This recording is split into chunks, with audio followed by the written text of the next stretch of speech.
Namaskar saya kepada Bante adikku Salu. Dan saya mohon izin untuk melakukan Dhammadesana, bersikap anjali untuk mengagungkan Guru Agung kita Sang Buddha Gautama. Namo tassa bhagavato arahato sama sambuddhassa. Namo tassa bhagavato arahato sama sambuddhassa. Namo tassa bhagavato arahato sama sambuddhassa. Ya, Ibu, Bapak, dan saudara-saudara semua, selamat berjumpa kembali.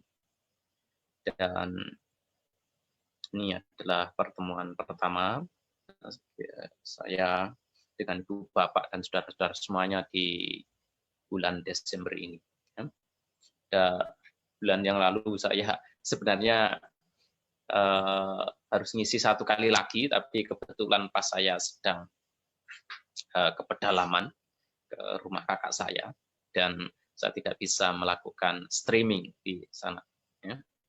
Oleh karena itu ya pada malam hari ini baru bertemu kembali setelah sekian minggu tidak mengisi.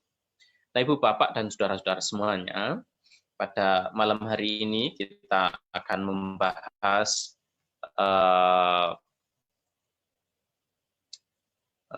salah satu sutta, yaitu Uddaka Upama Sutta atau Uddaka Upama Pugala Sutta juga bisa. Ya. Di sini artinya itu adalah perumpamaan air. Itu berasal dari kata udaka dan upama. Ya. Udaka dan upama, udaka itu artinya air, upama itu perumpamaan. Sama kalau dalam di Indonesia itu ada istilah umpama. Ya. Umpama itu maksudnya adalah perumpamaan, gitu ya. Maksudnya perumpamaan, umpama. Nah, itu berasal dari kata bahasa Pali, artinya upama. Diserap dari bahasa Pali dan kemudian dipergunakan secara luas dalam bahasa Indonesia. Dan masih hidup sampai sekarang. Nah, Uddaka Upama Sutta atau Uddaka Upama Sutta ini berada dalam Anguttara Nikaya kelompok ke-7. Atau kalau dalam edisi PTS itu berada di volume keempat halaman 13. Di sutta ini tidak disebutkan di mana sutta ini disampaikan, juga tidak disebutkan sebab-sebab sutta ini disampaikan. Ya, jadi di sini sutta ini langsung masuk. Dalam sutta ini langsung masuk, karena di situ Sang Buddha langsung menyampaikan kepada para biku, ada 7 perumpamaan, ya, tentang manusia yang ada di dunia ini, atau dapat diterjemahkan para biku, ada 7 macam manusia temukan di dunia ini yang sama dengan mereka yang di air. Ya. Jadi ada 7 macam manusia, dan manusia ini semuanya berada dalam air. Ya. Nah, 7 ini sebenarnya menggambarkan, kalau kita lihat secara keseluruhan, akan menggambarkan kondisi kemanusiaan secara umum, baik di zaman Sang Buddha, zaman sekarang, maupun di zaman yang akan datang. Ya. Yang pertama itu adalah orang yang tenggelam ke dalam air, masuk ke dalam air, kemudian tenggelam, dan selamanya tenggelam di dalam air. Ya. Ini orang yang pertama, orang yang dianggap penggulu. Ini adalah kelompok yang begitu nyemplung ke dalam air, dia tidak mau mentas lagi. Dia selalu tenggelam di dalam air itu. Nah, ini orang semacam ini diibaratkan seperti orang-orang yang jahat, dan mereka itu tidak mau mentas. Mereka sudah terpuruk dalam penderitaan, dan mereka senang menikmati penderitaan itu. Ya, mereka menikmati secara terus-menerus dari satu kelahiran ke kelahiran yang lain, tidak hanya dalam kehidupan ini saja. Mereka begitu melihat bahwa penderitaan itu adalah sesuatu yang menakjubkan. Penderitaan itu adalah sesuatu yang hebat, yang luar biasa, bisa dinikmati kapanpun mereka mau. Itu. Nah, ini ada perumpamaan di dalam sutta yang lain. Sang Buddha itu menggambarkan seperti beetle. Beetle itu apa ya bahasa Indonesianya? Wawung apa? Ya. Jadi ada itu binatang, ya. Saya enggak tahu bahasa Indonesianya, tapi kalau dalam bahasa Inggrisnya itu beetle. Nah, itu dia pemakan kotoran. Ya, kadang-kadang makan kotoran, nanti makan kotoran sapi lah, nanti makan kotoran kerbau lah, nanti makan kotoran gajah lah, nanti makan kotoran-kotoran yang lain. Dan karena makanannya ini dari kotoran, ya setiap hari bergumul dengan kotoran dan menganggap kotoran itu sebagai rumahnya. Gitu. Ya. Nah, suatu ketika ada gajah. Ya. Gajah yang mendekati kotoran itu karena kotorannya tampak menggelikan begitu bagi gajah. Tapi karena kotorannya ini bergerak-gerak, ya, kotorannya itu bergerak terus, gajahnya ini lari. Kemudian wawung atau beetle itu tadi, binatang yang senang mendorong kotoran itu tadi, kemudian berpikir, wah aku ini orang hebat. Gajah yang begitu besar saja lari ketakutan. Ya, gajah yang begitu hebat, begitu luar biasa, begitu kekuatannya begitu melebihi saya, besarnya ribuan kali daripada saya, tapi dia lari. Itu. Ya. Karena apa? Gajahnya ini ketakutan karena kotorannya itu gelinding-gelinding dan gelinding begitu. Jadi dia lari. Nah, ini sama seperti orang-orang yang sudah terpuruk dalam penderitaan, terpuruk dalam samsara, terpuruk dalam kejahatan, dan mereka menganggap diri mereka hebat. Menganggap diri mereka luar biasa. Menganggap diri mereka sebagai orang yang perkasa di muka bumi ini. Ya. Dan karena itulah akhirnya apa? Ya, dia hanya menikmati penderitaan, menikmati ketidaknyamanan persis seperti beetle itu, seperti wawung mungkin bahasa Indonesia atau apa itu. Saya tidak tahu namanya. Gitu. Ya. Nah, oleh karena itulah Ibu Bapak dan Saudara-saudara, ini adalah kelompok pertama. Kelompok manusia yang pertama. Dia nyemplung ke dalam air dan tidak mau muncul lagi. Selamanya tenggelam di dalam air. Ya, sama seperti batu, begitu dilemparkan ke dalam air, dia tidak pernah muncul kembali. Ini perumpamaan orang yang jahat, orang yang senang berbuat jahat, tetapi tidak mau mentas dari kejahatannya itu. Dia menikmati begitu luar biasa dan menganggap hebat dirinya dalam kejahatan itu. Kemudian kelompok yang kedua adalah orang yang begitu tenggelam, ya, nyemplung ke dalam air, tapi dia bisa muncul. Ya. Dia bisa muncul, tapi kemudian tenggelam lagi. Menenggelamkan diri lagi. Nah, ini adalah perumpamaan yang kedua. Jadi orangnya itu nyemplung ke dalam air, kemudian naik, memunculkan dirinya, kemudian habis itu tenggelam lagi. Ya, ini artinya apa? Ini artinya adalah ada orang-orang yang mengetahui bahwa pengembangan keyakinan itu baik. Bahwa memiliki hiri dan otapa itu baik. Ya, hiri dan otapa itu seringkali saya terjemahkan pemahaman dan pengetahuan bahwa Setiap perbuatan itu memiliki konsekuensi. Ya. Begitu mengetahui, dia tidak melakukan tindak kejahatan. Kemudian dia juga mengetahui, ya, mengembangkan semangat itu baik. Mengembangkan kebijaksanaan itu baik. Nah, tetapi dia tidak berusaha untuk mengembangkan keyakinannya itu, untuk mengembangkan hiri dan utapa itu, untuk mengembangkan semangatnya itu, untuk mengembangkan kebijaksanaannya itu. Jadi 5 hal ini tidak dikembangkan sama sekali, sekalipun dia tahu. Dia hanya berdebat, berteori, ribut sana-sini, memamerkan kemampuan intelektualnya dimanapun dia berada. Dia tahu betapa hebatnya memiliki keyakinan pada Sang Buddha, Dhamma, dan Sangha. Dia tahu bahwa praktek itu membawa manfaat. Dia tahu bahwa jalan mulia berunsur 8 itu akan memberikan kedamaian. Dia tahu tentang nibbana dan sebagainya. Tetapi semua itu tidak direalisasi. Ya? Semua itu tidak dipraktekkan.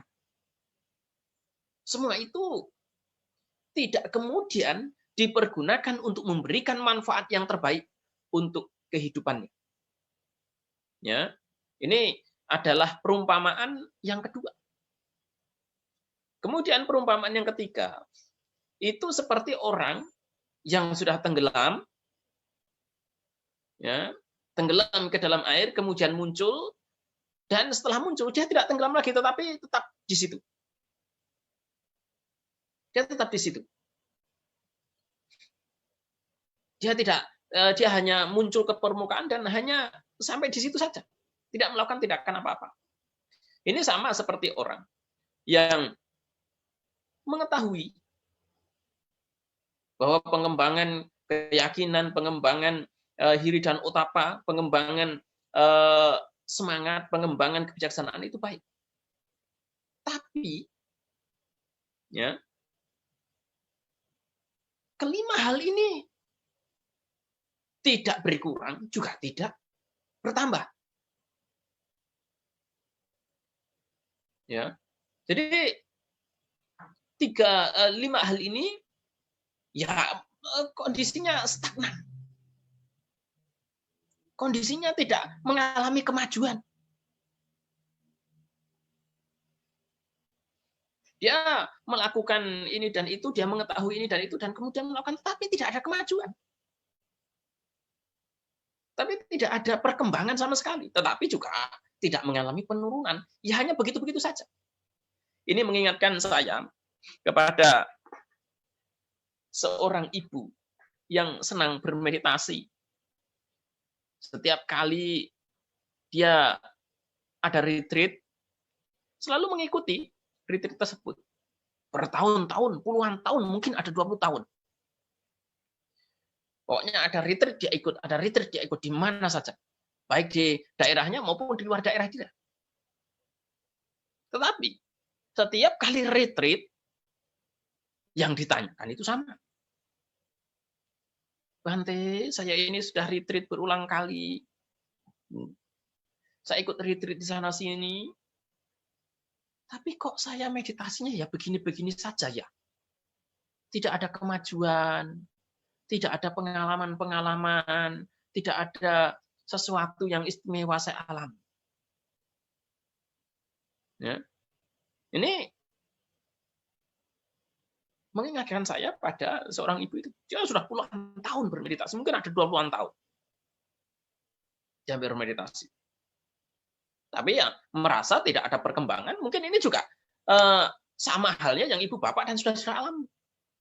Meditasi ikut sanalah, ikut begitu ada retreat guru terkenal dari mana begitu, wah dari Burma kah, dari India kah, dari mana, datang ikut retreat. Setiap kali ada retreat, ikut retreat. Setiap kali ada program meditasi, ikut program meditasi. Tetapi begitu melihat ke dalam, melihat diri sendiri dari dulu sampai sekarang, ya tidak ada apa-apanya juga. Tidak ada keistimewaan, tidak ada sesuatu yang memang bisa dinikmati. Ini adalah perumpamaan orang ketiga. Mungkin ibu bapak dan saudara semuanya juga merasa seperti itu. Ya, merasa bahwa ibu bapak dan saudara semuanya sekalipun sudah berdana, sekalipun sudah melakukan kebajikan, sekalipun sudah melakukan praktek ini dan itu, tapi hidupnya ya begitu-begitu saja. Sampai mati juga begitu-begitu saja, tidak ada keistimewaan sama sekali. Itu, ya. Nah, ibu bapak dan saudara-saudara semuanya.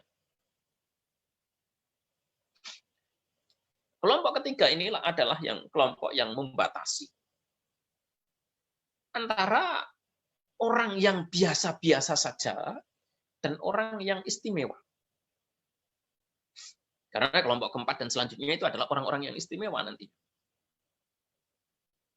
Tapi tiga kelompok ini, ya saya tidak tahu ibu bapak dan saudara semuanya akan melihat dari mana.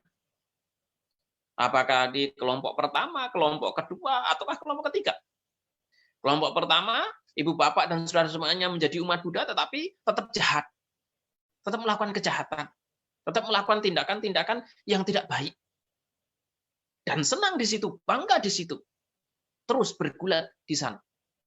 Ataukah ibu bapak dan saudara semuanya mengerti kebajikan dan sebagainya, tetapi tenggelam lagi karena tidak mau melakukan apa-apa. Sudah bertemu dengan dhamma, sudah bertemu dengan kebaikan, sudah bertemu dengan hal-hal yang bermanfaat, tetapi tidak mau melakukan apa-apa. Atau kelompok yang ketiga, sudah melakukan berbagai macam usaha, sudah melakukan berbagai macam cara, namun tidak ada perkembangan, juga tidak ada kemunduran. Gampang ngomongnya, stagnan. Maju ya tidak, mundur juga tidak. Itu. Nah, kelompok keempat adalah orang-orang yang begitu terjun ke dalam air, dia mampu muncul, kemudian mampu melihat dengan jelas. Nah, ini penting dilihat, diketahui. Mampu melihat dengan jelas. Ya, 1, 2, 3, 4. Dia mampu melihat dengan jelas dan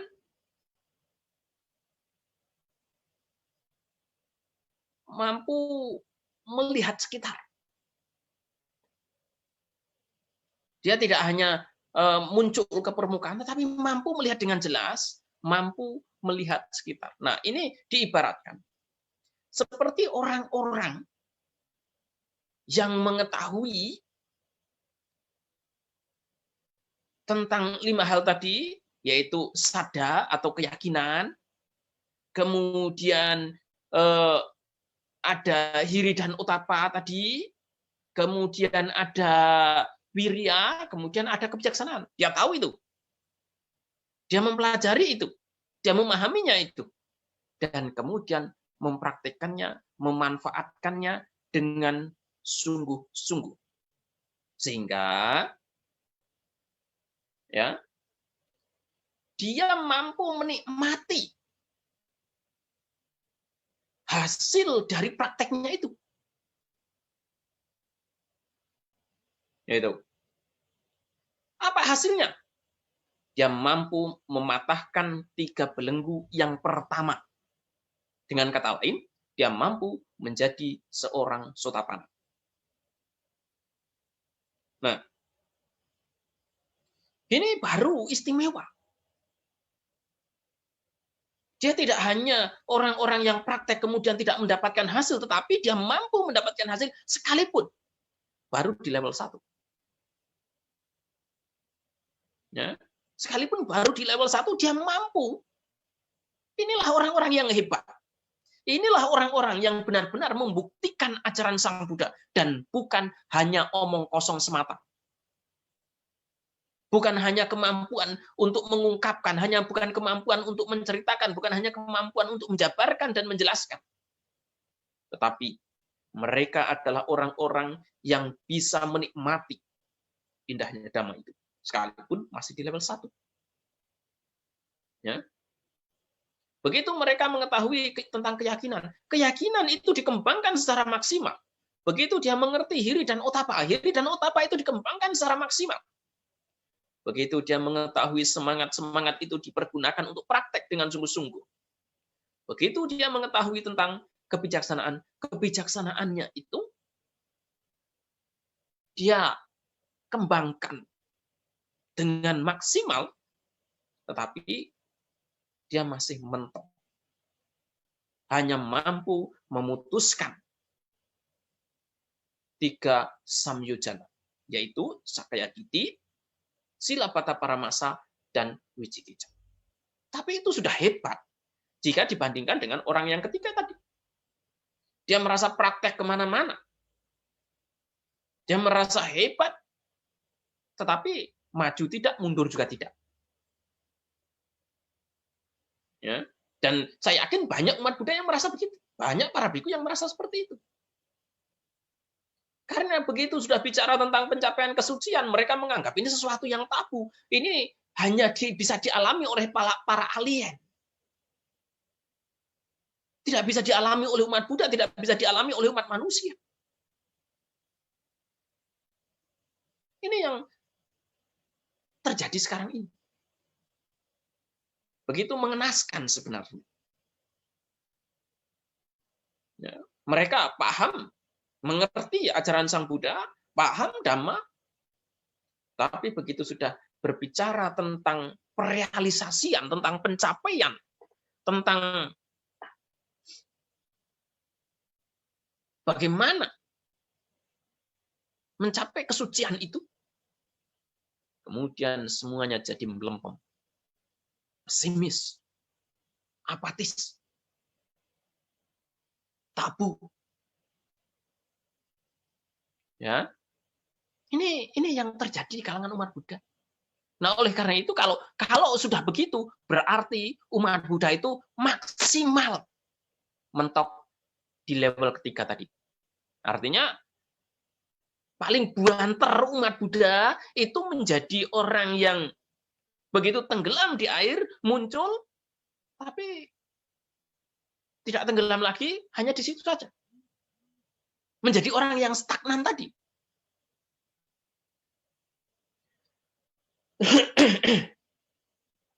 Nah, mereka bukan orang-orang yang beruntung. Mereka adalah orang-orang yang saya katakan bisa dikatakan buntung juga. Sudah bertemu dengan Dhamma, bertemu dengan ajaran kebenaran, bertemu dengan ajaran yang luar biasa ini, tapi ya tidak ada bedanya juga. Hanya mengetahui saja. Merealisasi? No. Impossible. Itu yang terjadi. Ya. Itu yang terjadi. Sulit. Tidak mungkin. Dan segudang atau 1001 macam alibi. 1001 macam alasan dicari. Hanya untuk bertahan di level ketiga tadi, di perumpamaan ketiga tadi. Dan tidak lebih dari itu. Mereka tidak berani menginjakkan kakinya di level keempat. Apalagi kelima, keenam, dan ketujuh. Ya. Perumpamaan yang kelima, itu seperti orang yang telah tenggelam, muncul ke permukaan, kemudian menyeberang. Ya, dia menyeberang. Ini artinya apa? Ini artinya adalah ketika mereka mengetahui Dhamma yang baik, ajaran yang baik, ya tentunya ini masih dihubungkan dengan yang 5 tadi. Jadi sutta ini berhubungan dengan yang 5 tadi. Sada, hiri, otapa, wirya, dan panya. Tidak lebih dari itu. Ya. Tidak ada macam-macamnya yang dikembangkan. Hanya 5 itu saja yang disebutkan di sini. Nah, dia begitu mengetahui, begitu memahami, dia kemudian mampu melemahkan. Ya. mampu melemahkan kebencian dan juga nafsunya. Belenggu nomor 4 dan 5 itu mampu dilemahkan. Tapi dia tidak mampu untuk melanjutkan perjalanan lebih dari itu. Melanjutkan prakteknya lebih dari itu. Ya, banyak alasan.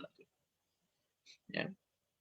Kalau dalam berbagai macam sutta itu disebutkan, seorang Sotapanna masih memiliki kemungkinan untuk terlahir 7 kali lagi, maksimal.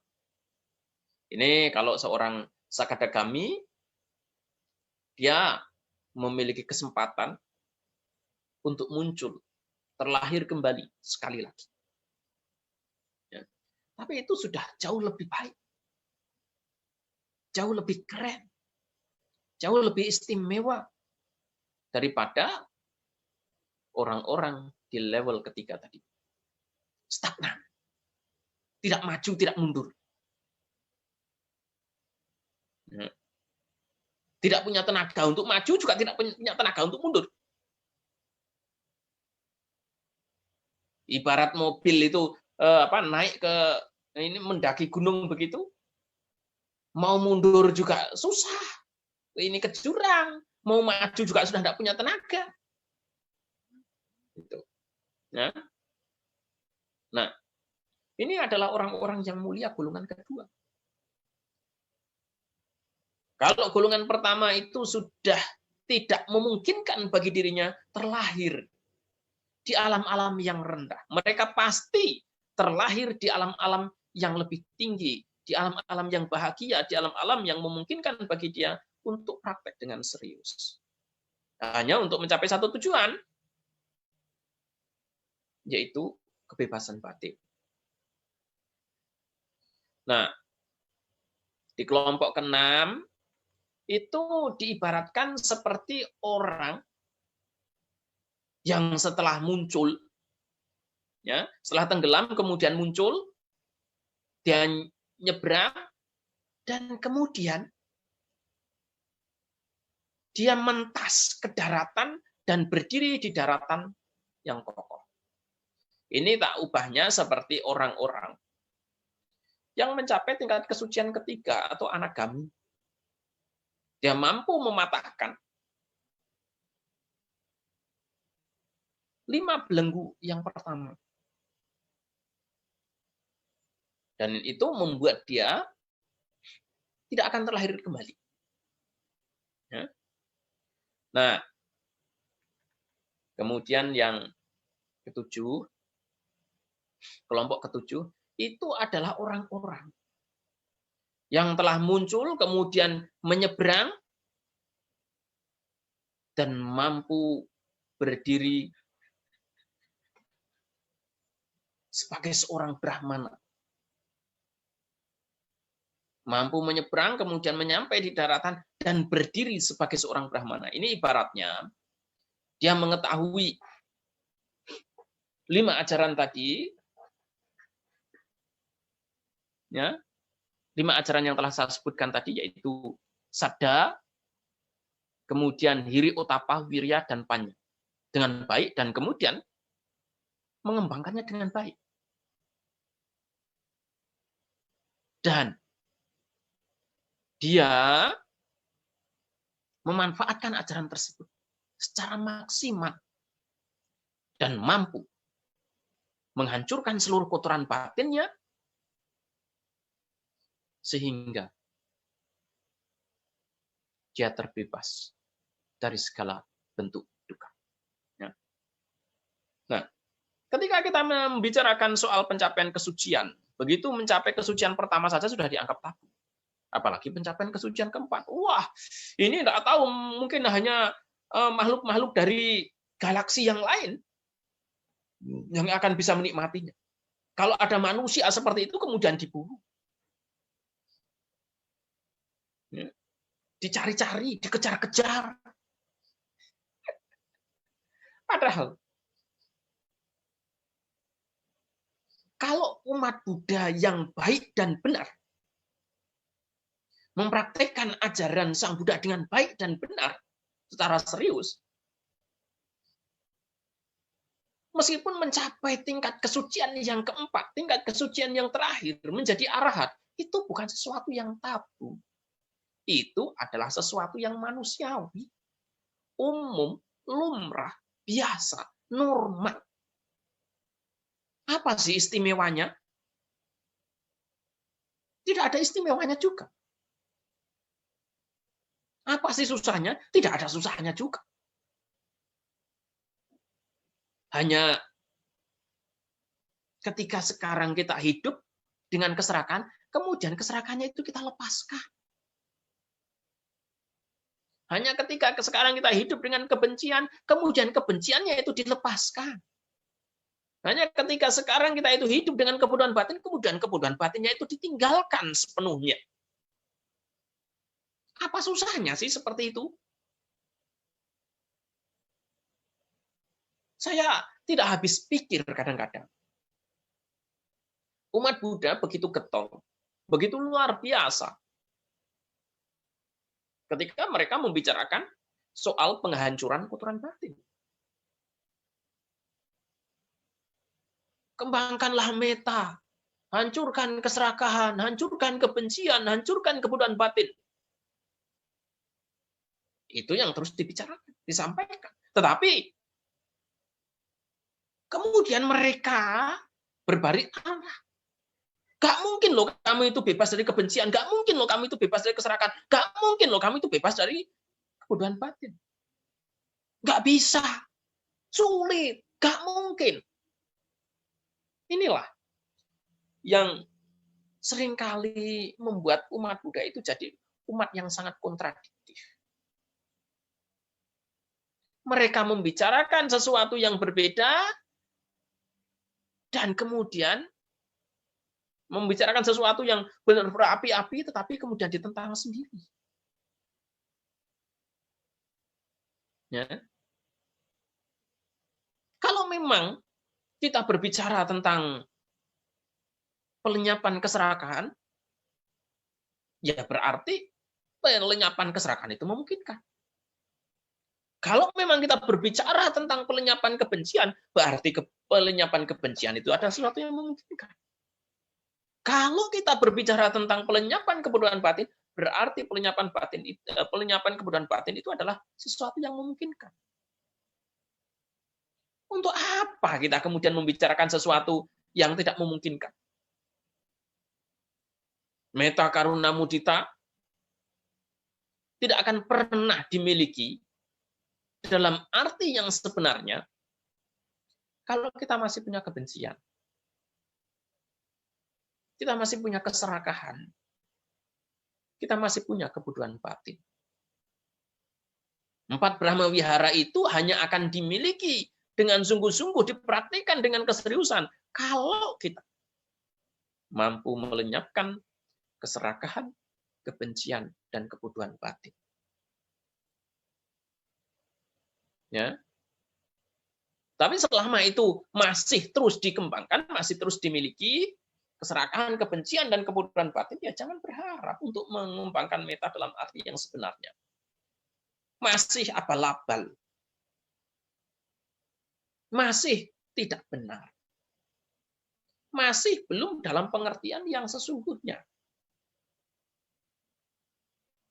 Meta menyayangi semua makhluk tanpa pengecualian.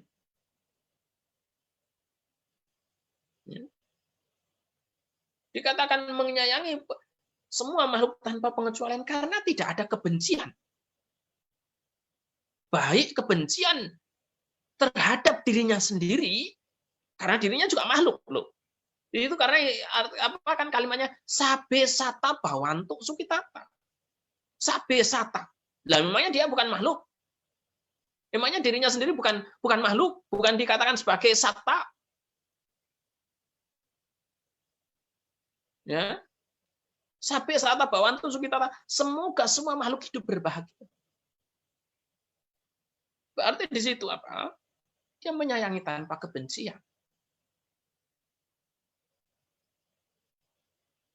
Dia tidak membenci siapapun, baik yang di dalam maupun yang di luar. Baik secara internal maupun secara eksternal. Mereka bisa menyayangi siapa saja. Mereka bisa memiliki kasih sayang terhadap siapapun tanpa ada pengecualian sedikit pun. Baik orang yang dekat dengan dia, menyayangi dia, ataupun orang-orang yang memusuhi. Tidak ada bedanya. Dia bisa menyayangi tanpa ada perbedaan sedikit pun. Yang baik kepada dia ya disayangi, yang jahat kepada dia juga disayangi. Tidak ada perbedaan. Dia juga memiliki keinginan untuk membantu, karuna. Siapa saja, tanpa pengecualian. Apakah orang-orang dekatnya ataukah orang jauh, dia bantu. Apakah sanak familinya ataukah bukan, dia bantu. Tanpa beban sedikit pun. Demikian pula, dia memiliki apresiasi, jiwa apresiasi terhadap semua orang yang memiliki kesuksesan, memiliki kebahagiaan, memiliki kebaikan. Tapi juga tidak membenci yang melakukan kejahatan. Meta karuna mudita. Ya, mudita. Dia gampang mengapresiasi orang-orang yang sukses. Karena apa? Dia tidak punya iri hati lagi. Tidak ada setitik pun iri hati di dalam dirinya ketika melihat orang lain sukses. Lah umumnya kita senang melihat orang-orang yang sengsara. Kita senang melihat orang-orang yang menderita. Kita senang kalau apalagi orang yang kita memusuhi kita itu celaka begitu. Ya. Belakangan ini kan hari-hari terakhir ini, wah, berita itu santer sekali. Begitu orang yang dulunya memusuhi, sekarang terkena batunya, wah senang semuanya. Semua ini bisa terjadi. Karena apa? Mudita itu tidak ada. Ya. Kebencian, keserakahan, dan kebodohan batin itu masih terus bergumul, masih terus berkecamuk, masih terus terpendam, masih terus terikat dengan kuat, sehingga senang melihat orang lain menderita. Senang melihat orang lain susah. Ya. Ini semua bisa terjadi kalau kebencian dan keserakahan serta kebodohan batin itu masih terus membelenggu. Tapi bagi orang-orang yang telah membebaskan dirinya dari keserakahan, dari kebencian, maupun dari kebodohan batin, impossible untuk senang melihat penderitaan orang. Siapapun mereka. Entah orang yang dekat ataupun orang yang jauh, entah orang yang baik ataupun orang yang buruk. Apakah Sang Buddha itu kemudian akan senang melihat Dewa Data, Bante Dewa Data itu celaka? Apalagi sampai terjun ke Awiji. Apakah Sang Buddha akan senang? Tidak. Sang Buddha tetap memiliki kasih sayang sekalipun Bante Dewa Data itu memusuhi, bahkan kan berusaha untuk membunuh Sang Buddha. Ya. Tidak ada sedikit pun dendam. Tidak ada sedikit pun kemarahan terhadap Bante Dewa Data. Yang keempat, Itu adalah UPK, keseimbangan batin. Ya. Jadi 4 hal ini akan bisa dimiliki dengan benar, dengan baik oleh mereka yang batinnya terbebaskan.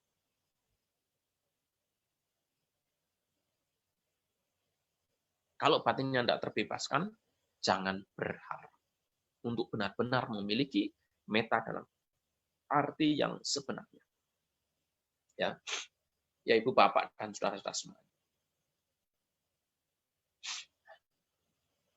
Kita semuanya hidup sebagai manusia yang dikungkung, dijerat, dipenjara oleh persepsi. Persepsi tentang kebencian, persepsi tentang keserakahan, persepsi tentang kebodohan batin itu. Nah, persepsi itu masih bisa diubah. Karena persepsi yang telah kita bangun itu juga tidak kekal.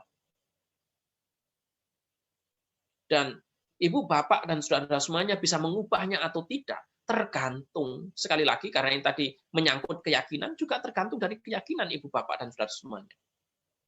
Kalau Ibu, Bapak, dan saudara semuanya yakin bahwa Ibu, Bapak, dan saudara semuanya tidak mampu, ya tidak akan mampu. Kalau Ibu, Bapak, dan saudara semuanya yakin bahwa Ibu, Bapak, dan saudara semuanya akan mampu untuk melenyapkan kotoran batin ini, ya akan mampu. Karena ketika Ibu, Bapak, dan saudara-saudara semuanya memiliki keyakinan, saya mampu untuk menghancurkan, saya mampu untuk melepaskan, saya mampu untuk mengangkat sepenuhnya kotoran batin yang saya miliki, itu Ibu, Bapak, dan saudara semuanya telah membuka pintu gerbang. Tapi kalau Ibu, Bapak, dan saudara semuanya mengatakan punya prinsip, saya tidak mungkin mampu untuk menghancurkan kotoran batin ini, karena kotoran batin ini begitu hebat, begitu kuat, begitu luar biasa. Ibu, Bapak, dan saudara semuanya menciptakan tembok penyekat. Kalau dalam dunia psikologi, dunia para motivator itu disebut sebagai mental block. Nah, Ibu, Bapak, dan saudara semuanya menciptakan mental block untuk diri sendiri. Kalau mental block ini diciptakan, dibuat, ya Ibu, Bapak, dan saudara semuanya kemudian tidak bisa untuk mencapai kesucian. Nggak mungkin untuk mencapai kesucian. Kecuali Ibu, Bapak, dan saudara semuanya mau untuk membuka mental block ini. Karena mental block ini bisa dibuka kalau Ibu, Bapak, dan saudara semuanya punya sada. Sada itu kan tidak hanya pada Buddha, Dhamma, dan Sangha. Itu juga terhadap latihan. Ya kan? Terhadap latihan. Terhadap meditasi juga. Nah, ketika Ibu, Bapak, dan saudara semuanya punya keyakinan pada Sang Buddha, apa yang Ibu, Bapak, dan saudara semuanya yakini? Apakah Ibu, Bapak, dan saudara semuanya hanya percaya pada Siddhartha Gautama itu? Yang sudah tidak ada? Yang sudah parinibbana? Ketika Ibu, Bapak, dan saudara semuanya mengatakan punya keyakinan pada Buddha, itu artinya apa sih? Yaitu yakin bahwa ini adalah orang yang mencapai pencerahan. Ini adalah orang yang telah membebaskan batinnya dari kotoran batin, dari segala bentuk kotoran batin.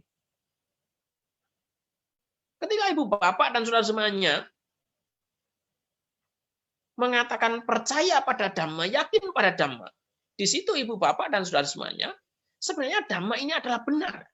Bisa dibuktikan.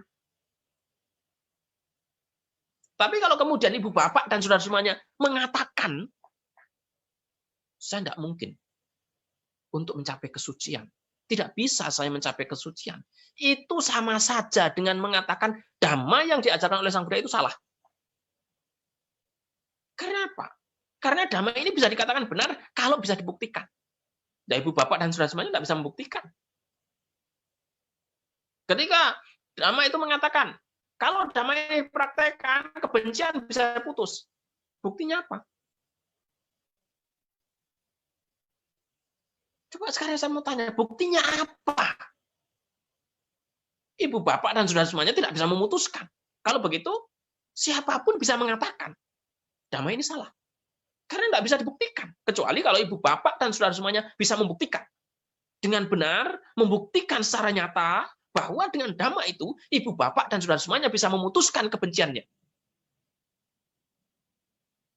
Ibu, bapak, dan saudara semuanya bisa membuktikan bahwa dengan Dhamma ini, keserakahan bisa diputuskan.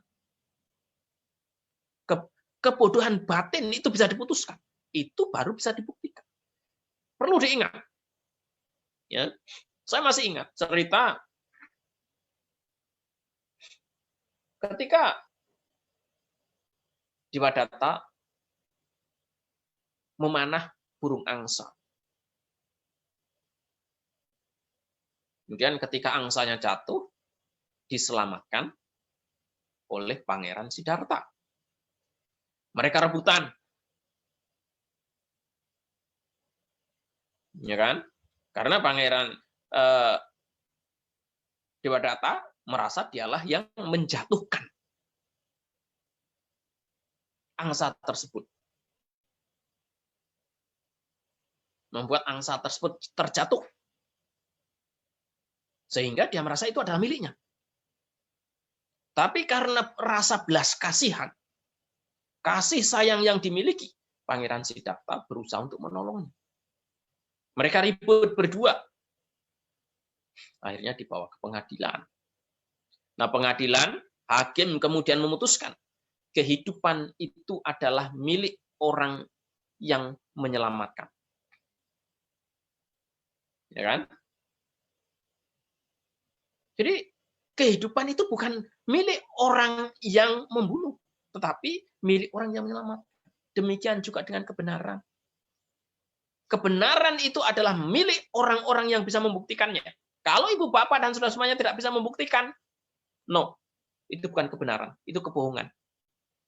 Itu kepalsuan. Kalau ibu bapak dan saudara semuanya hanya ngomong, dengan cinta kasih ini, kebencian bisa dipadamkan. Dengan meditasi, meta bawana, kemudian kasih sayang bisa muncul. Kalau ibu bapak dan saudara semuanya tidak mampu membuktikan, di rumah masih ribut, di wihara masih ribut, di tengah-tengah masyarakat masih ribut. Gimana buktinya? Nonsense. Tidak ada artinya itu. Itu hanya omong kosong. Apa bedanya dengan bio yang bisa menirukan suara manusia? Tidak ada bedanya. Tapi apakah bio itu mengerti? Halo, selamat pagi, Pak. Kongsi pacai. Bisa dia menirukan begitu. Selamat tahun baru. Bisa dia menirukan seperti itu. Tapi apakah dia mengerti maknanya? Entah. Jadi dia mengerti maknanya. Sama seperti umat Buddha, mereka bisa ngomong ini Dhamma yang bagus, ini Dhamma yang hebat, ini Dhamma yang luar biasa. Tapi begitu diminta bukti, buktinya apa? Semuanya terdiam. Semuanya tidak mampu untuk memberikan bukti. Semuanya tidak ada yang sanggup untuk menunjukkan bahwa itu bisa dipraktekkan. Ya. Kalau ini diketahui oleh penganut agama lain, agama Buddha akan diserang hebat-hebat. Agama Buddha akan dibombardir oleh penganut agama lain. Dan saya tidak peduli. Selama umat Buddha tidak mampu membuktikan ajarannya sendiri, selama itu pula umat Buddha akan bisa dijadikan bulan-bulanan oleh penganut agama lain. I don't care.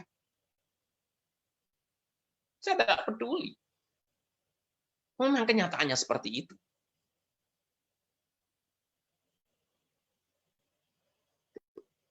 Nah, oleh karena itulah ibu bapak dan saudara semuanya. Kalau memang ibu bapak dan saudara semuanya merasa sebagai umat Buddha, merasa sebagai orang yang mengerti Dhamma, merasa sebagai orang yang mempelajari Dhamma, jangan berhenti sampai golongan ketiga. Jadilah orang yang keempat, jadilah orang yang kelima, jadilah orang yang keenam. Syukur-syukur ibu bapak dan saudara semuanya menjadi orang yang ketujuh. Karena itu bukan sesuatu yang tidak mungkin. Itu ada sesuatu yang memungkinkan, sesuatu yang biasa, normal, umum.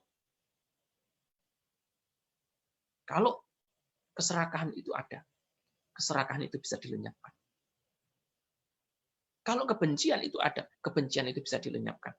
Kalau kebodohan batin itu ada, kebodohan batin itu pun bisa dilenyapkan. Kecuali tidak ada, tidak mungkin untuk dilenyapkan. Ya, kalau memang ibu bapak dan saudara semuanya setiap waktu, setiap saat selalu mengatakan sapi sangkara anicca. Ini juga berlaku untuk keserakahan, kebencian, dan kebodohan batin. Kalau memang ketiganya ini adalah anicca, mengapa kita tidak memanfaatkannya?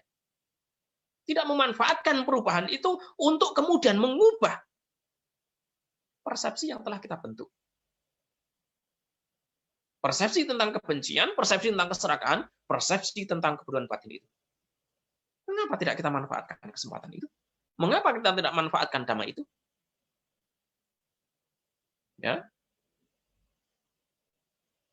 Atau ibu bapak dan saudara semuanya masih tetap ingin menjadi golongan ketiga. Atau bahkan mungkin golongan kedua, atau bahkan mungkin golongan yang pertama tadi. Karena untuk masuk ke golongan keempat itu tabu, tidak mungkin, mustahil. Ya. Nah, ibu bapak dan saudara semuanya, saya sampaikan berulang-ulang, ini bukan sesuatu yang sangat luar biasa untuk mencapai kesucian. Itu adalah yang biasa dan manusiawi, normal.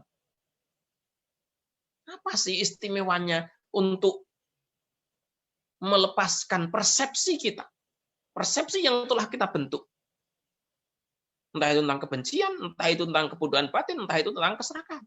Apa sih istimewanya? Sama saja ibu bapak dan saudara semuanya menabung, kemudian tabungannya itu dikosongi. Apa sih istimewanya? Sama saja ibu bapak dan saudara semuanya, kalau kita menggunakan perumpamaan Sang Buddha yang ada dalam Dhammapada. Aku telah bangun rumah-rumah, dan kini rumah itu telah kuhancurkan. Kita konstruksi rumah, dan kemudian rumahnya itu kita runtuhkan. Apa sih istimewanya? Bisa membangun rumah, oke. Bisa menghancurkan rumah, juga oke. No problem at all.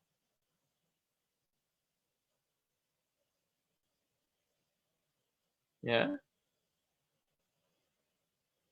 Nah, ibu bapak dan saudara semuanya. Tentu pilihan untuk tetap diam, memilih kelompok manapun, itu adalah hak pribadi ibu bapak dan saudara semuanya. Saya tidak akan memaksakan. Saya tidak akan memilihkan. Saya tidak akan mewajibkan harus begini atau begitu. Semua itu adalah hak pribadi kita masing-masing. Saya punya hak untuk memilih nomor 1, saya punya hak untuk memilih nomor 7. Demikian juga. Ibu, bapak, dan saudara semuanya juga punya hak untuk memilih nomor 1, nomor 2, nomor 4, atau nomor 7. Tidak ada batasan sedikit pun. Nah, oleh karena itulah ibu, bapak, dan saudara semuanya, mari kita gunakan kesempatan yang ada untuk berjuang, untuk berlatih, sesuai dengan pilihan kita masing-masing. Kalau memang ibu, bapak, dan saudara semuanya memilih untuk nomor 1, berjuanglah untuk mencapai nomor 1. Memang itu ibu bapak dan saudara semuanya anggap terbaik. Terus tenggelam dalam samsara. Bagi saya itu bukan opsi terbaik. Untuk kategori, prinsip, ukuran saya, standar saya, itu bukan pilihan yang terbaik. Saya akan kesampingkan. Bagi saya, nomor 7, kategori ke-7 itu adalah pilihan terbaik. Karena kesempatan itu terbuka luas. Ya. Untuk apa juga memperpanjang samsara ketika kesempatan untuk memutuskan samsara itu ada saat ini? Untuk apa kemudian terlahir dan terlahir kembali kalau kesempatan untuk memutuskan kelahiran kembali itu ada di depan mata? Kalau ibu bapak dan saudara semuanya mengatakan sulit, berarti moralitas ibu bapak dan saudara semuanya itu jelek. Meditasinya jelek. Kebijaksanaannya juga jelek. Kalau ibu bapak dan saudara semuanya mengatakan praktek itu sulit. Nah, saya yang dicap sebagai orang yang tidak punya kredibilitas dalam Dhamma dan Vinaya sekalipun, itu berani untuk menempatkan diri saya untuk memilih yang nomor 7. Ya, ibu bapak dan saudara semuanya yang dicap sebagai orang baik, dicap sebagai orang yang berkeras, punya kualifikasi dalam Dhamma dan Vinaya, masa tidak berani? Apa tidak memalukan?